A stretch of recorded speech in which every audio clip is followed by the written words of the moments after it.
സംസ്ഥാനത്ത് സ്വർണ്ണവില റെക്കോർഡുകൾ ഭേദിച്ചു മുന്നേറുന്നു. കഴിഞ്ഞ ദിവസം 56,000 തൊട്ട സ്വർണ്ണവില ഇന്ന് വീണ്ടും ഉയർന്നു. 480 രൂപ വർദ്ധിച്ച് ഒരു പവൻ സ്വർണ്ണത്തിന്റെ വില 56,480 രൂപയായി. ഗ്രാമിന് 60 രൂപ വർദ്ധിച്ച് 7,060 രൂപയായി. ഈ മാസത്തിന്റെ തുടക്കത്തിൽ 53,360 രൂപയായിരുന്നു സ്വർണ്ണവില. തുടർച്ചയായ മൂന്നാം ദിവസവും റെക്കോർഡിട്ട് സ്വർണ്ണക്കുതിപ്പ് തുടരുകയാണ്. അമേരിക്ക പലിശ നിരക്ക് കുറച്ചപ്പോൾ കുതിപ്പ് തുടങ്ങിയ സ്വർണം നോൺ സ്റ്റോപ്പായി കുതിപ്പിലാണ്.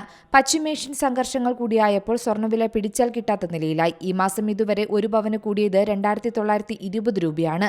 കഴിഞ്ഞ വർഷം ഇതേ ദിവസം ഒരു പവൻ വാങ്ങിയാൽ ഇന്ന് വിറ്റാൽ ലാഭം 12,520 രൂപയാണ്. സ്വർണ്ണത്തിൽ നിക്ഷേപം നടത്തിയവർക്ക് കാലം നല്ലതാണെങ്കിലും ആഭരണം വാങ്ങുന്നവർ വലിയ വില കൊടുക്കേണ്ടി വരുന്നു. 10% പണിക്കൂലിയുള്ള ഒരു പവൻ ആഭരണം വാങ്ങാൻ മുടക്കേണ്ടത് 64,000 രൂപയിൽ ഏറെയാണ്. News desk C Malayalam news. പുതിയ വാർത്തകളും വിശേഷങ്ങളും ഇനി വിരൽ തുമ്പിൽ. എല്ലാ ഡിജിറ്റൽ പ്ലാറ്റ്ഫോമുകളിലും ഇപ്പോൾ സി മലയാളം ന്യൂസ് ലഭ്യം.